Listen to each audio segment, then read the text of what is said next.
நம்ம daily யூசேஜில் white sugar use பண்ணுறோமா, ஆனால் அது ரொம்பவே டேஞ்சரஸ்ன்னு நம்ம தெரிஞ்சாலும் பெருசாக கண்டுக்காமனா ஒன்று யோசிச்சு பார்த்தோன்னா, கரும்பு சாறு காய்ச்சுறோமா, அதை காய்ச்சினா என்ன கலரில் வருதுன்னு நம்ம எல்லாருக்கும் தெரியும். அப்போ ஒயிட் சுகர் எப்படி இவ்வளோ கலராக இருக்குன்னு நம்ம கண்டிப்பாக யோசிக்கணுமா இல்லையா?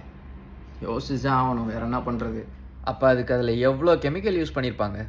ஸ்நாக்ஸு பேக்கரி ஐட்டம்ஸ் தான் அதிகமாக எடுத்துக்கிறாங்க. பேக்கரியில் சொல்லவே வேணாம், மைதா ப்ளஸ் சுகரு ப்ளஸ் கலர், இது மூணும் எவ்வளோ டேஞ்சரஸ்ன்னு நம்ம எல்லாருக்கும் தெரியும்னு நினைக்கிறேன். முடிஞ்ச வர வீக்லி ஒன்ஸாவது நம்ம எல்லோரும் வேப்பஞ்சாறு இல்லைனா வேப்பன் அந்த கொழுந்து இருக்குது தெரியுமா, அந்த கொழுந்துலாம் கண்டிப்பாக சாப்பிட்டே ஆகணும், வேறு வழியே இல்லை. இவ்வளோ ஒயிட் சுகர் வந்து நம்ம கன்சியூம் பண்ணோன்னா இதெல்லாம் பண்ணி தான் ஆகணும். குழந்தைங்களுக்கு கண்டிப்பாக ஒயிட் சுகர் பேக்கரி ஐட்டம்ஸ்லாம் கண்டிப்பாக அலோவ் பண்ணவே பண்ணாதீங்க.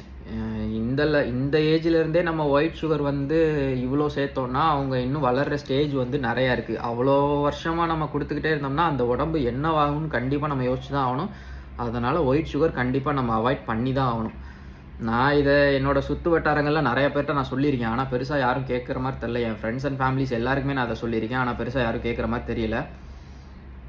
இப்போ முன்னாடி இதை சொல்லியிருக்கேன், முடிவு உங்கள் கையில். பார்க்கலாம். பாய்.